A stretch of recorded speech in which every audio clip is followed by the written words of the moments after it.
vers van de pers.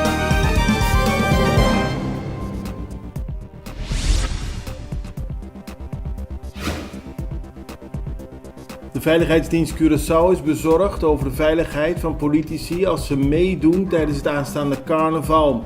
Dat geldt voor ministers, maar ook voor parlementariërs. Daarom heeft de VDC een brief gestuurd aan de statenvoorzitter met het verzoek om informatie welke parlementariërs meedoen met welke groepen. Op die manier kan de VDC zich goed voorbereiden op eventueel gevaar. Er zijn problemen met de aanlevering van gas op Curaçao, dat heeft Cuurgas laten weten. Als gevolg daarvan zijn de punten waar mensen normaal hun gasbommen kunnen laten vullen, in Santa Rosa, Muizenberg en Terre Cora, vandaag en morgen dicht. Cuurgas hoopt dat daarna snel weer mensen hun gasbommen kunnen laten vullen op Curaçao.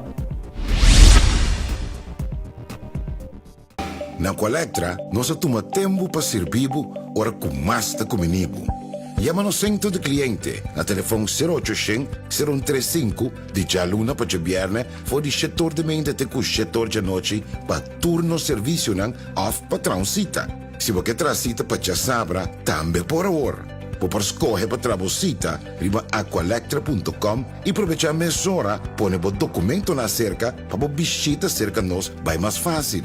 Sim, a Colectra su centro de cliente horta clapa servibo na e momento que você comini abo.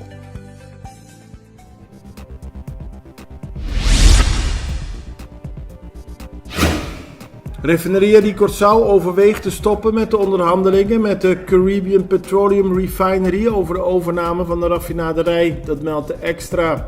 Eerder was al bekend dat de Centrale Bank van Curaçao en Sint Maarten aangifte had gedaan wegens mogelijke vervalste documenten. Nu zal ook RDK 2 aangifte hebben gedaan bij het Openbaar Ministerie. Dat maakt verder onderhandelen lastig. Giselle McWilliam is de nieuwe politiek leider van de partij MAN. Dat leek er al aan te zitten komen, maar gisteren werd het daadwerkelijk bekend dat Giselle McWilliam de Blauwe Partij gaat leiden. Ze is in het bestaan van 52 jaar van de partij de eerste vrouwelijke leider. De MAN heeft momenteel ook een vrouwelijke partijvoorzitter, Ilelnetti Kopra. Er staan meer dan 250 mensen op een wachtlijst op Curaçao om opgenomen te worden. Het gaat om mensen met mentale problemen. Dat zorgt vaak voor problemen in het huishouden. Bezorgde ouders hebben nu een pressiegroep opgericht en ze willen praten met SGR-groep over de situatie.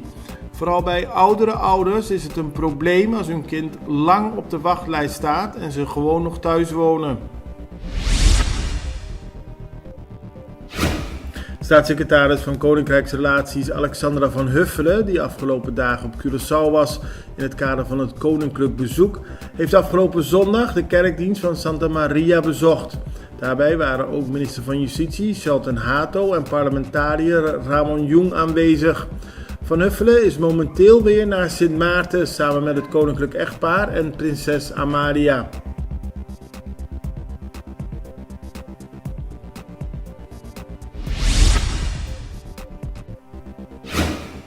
De eerste officiële carnavalsoptocht is achter de rug. De paardenoptocht vond afgelopen zondag plaats.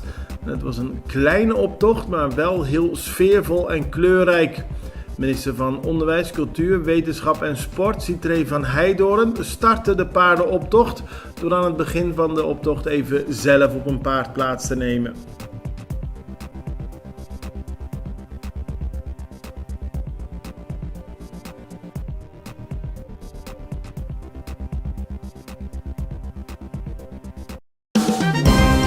Het belangrijkste nieuws uit Curaçao in het Nederland. Extra Journaal, vers van de pers.